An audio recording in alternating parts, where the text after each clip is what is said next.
Good morning, students of class ninth.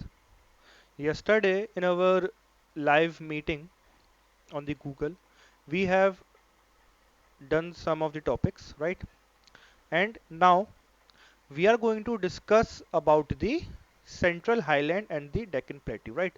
क्योंकि जो हमारा पेनिनसुलर प्लेट्यू रीजन था, पेनिनसुलर प्लेट्यू रीजन हमने डिस्कस कर लिया था कि that it lies towards the south of India and ये भी बात डिस्कस कर ली थी कि it was divided into two parts. One was the central highland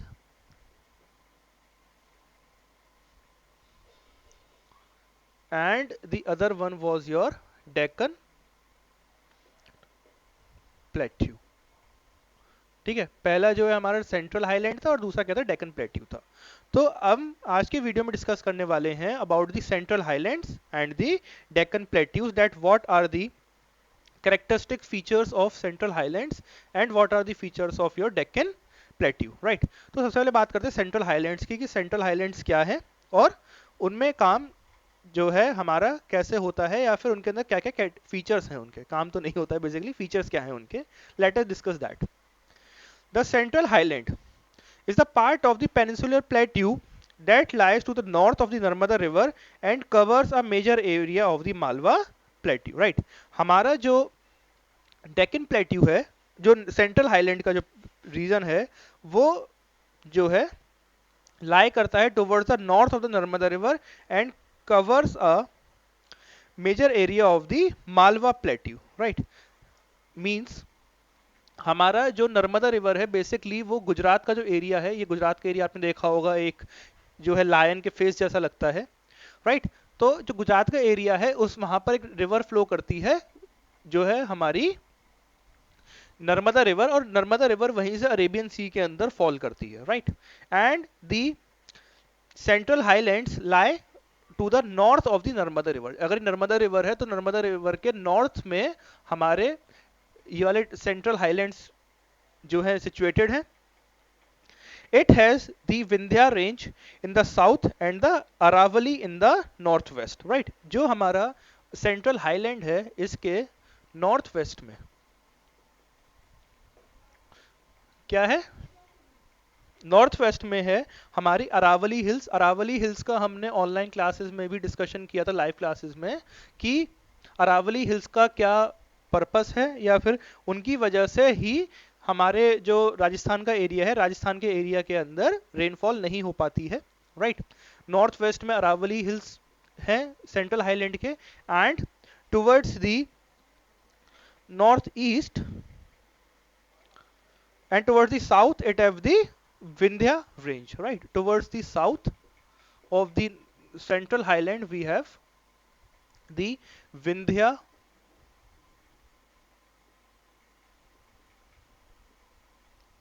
range.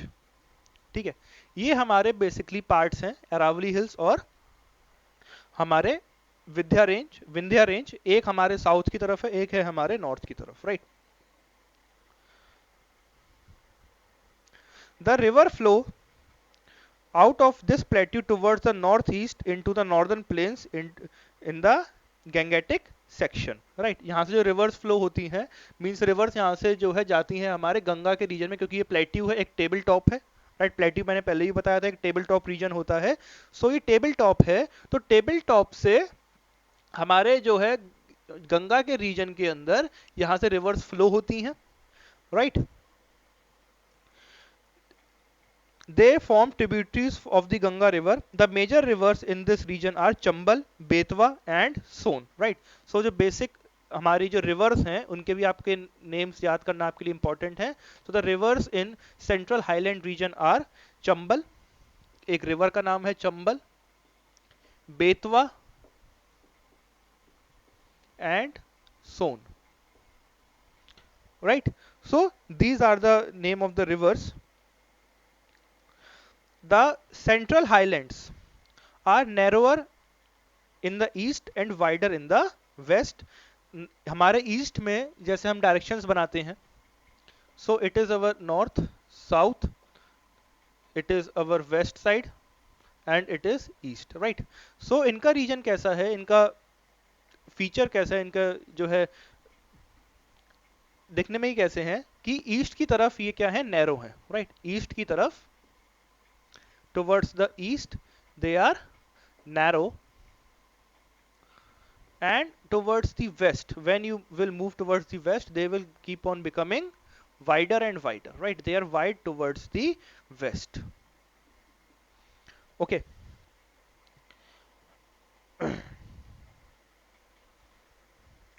The eastward extension of this plateau are locally known as Bundelkhand and the Baghelkhand.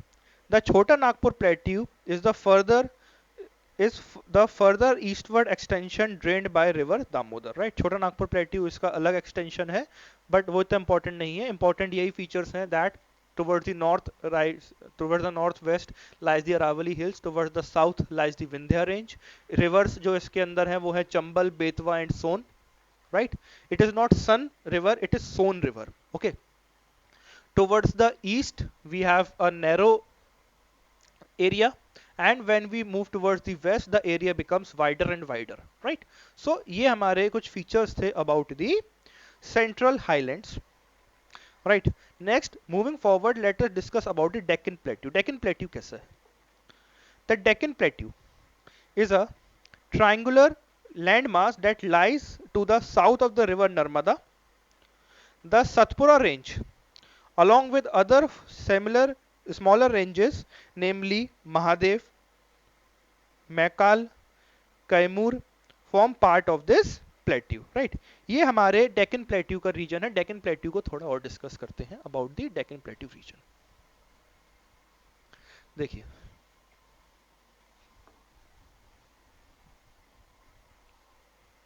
Deccan plateau के लिए कहा गया है कि Deccan plateau is a triangular shaped, Deccan plateau is a, थोड़ी spelling गलत हो गई, right, Deccan Plateau.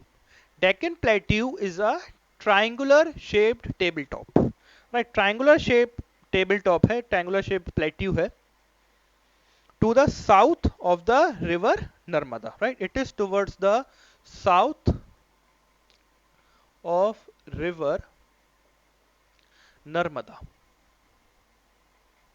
हमारा जो सेंट्रल हाईलैंड्स थे, they were towards the north of the river Narmada, अगर ये नर्मदा रिवर है, right. So towards the north we have the central highlands,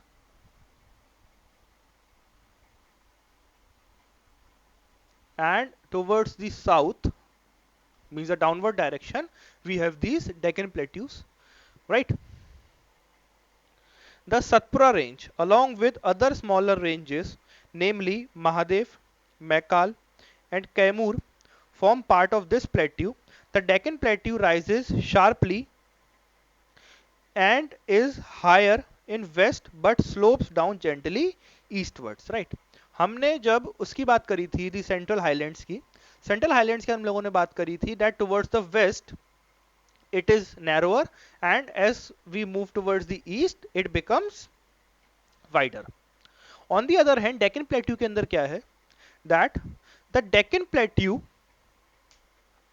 is high towards the west and it is sloping downwards towards the east, right?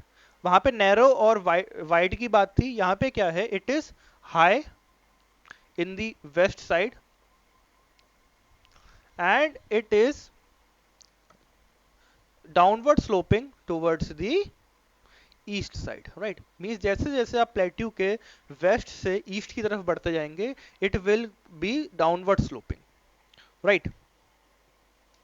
The Deccan plateau rises sharply and is higher in the west but slopes downward gently eastwards. The rivers originating from the Deccan Plateau are Mahanadi, Godavari, Krishna and Kaveri, right? The rivers here are Mahanadi, एक minute बच्चों, इसमें थोड़ा गलती हो गई, waste और east उल्टा लिख दिया।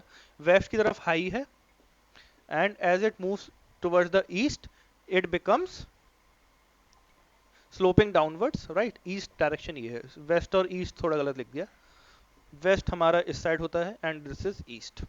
Okay, now the rivers flowing here are Mahanadi, Godavari, right, Krishna and Kaveri. Krishna river and Kaveri river. These are the rivers which are originating from the Deccan Plateau and they all flow downwards towards the east. Normal सी बात है जब west up है और east down है, so the rivers will flow from the upwards to the downwards and east side में हमारा जो जगह है जहां से निकलता है that is the bay of Bengal, right. They all fall into the bay of Bengal, क्योंकि मैंने पहले ही बताया है इंडिया का इधर की साइड बे ऑफ बंगाल है, towards the east, right. Here it is bay of Bengal. So what happens that the rivers flow from the west to the east in the Deccan Plateau and they fall into the Bay of Bengal. The western and eastern Ghats marks the western and the eastern edge of the Deccan Plateau respectively, right? जो हमारे western Ghats हैं और eastern Ghats हैं, means these are our western Ghats and these are our eastern Ghats. तो जो western Ghats and eastern Ghats है, they form as the boundary or the edge for the Deccan Plateau. तभी हमारा Deccan Plateau triangular in shape है क्योंकि वो यहाँ पे ऐसे बना हुआ है, right? The Western Ghats, these lies continuous and parallel to the western coast of the India along the Arabian Sea. Right, ये Western Ghats की बात है। Western Ghats की बात हम अगले वीडियो में करेंगे, otherwise the video will become too long. Okay, so I hope आपको Deccan plateau and the central highlands का जो फीचर्स हैं और जो लोकेशन है वो समझ में आ गई होगी। So we will meet in the next video. Till then, you stay at your homes and stay safe. Thank you.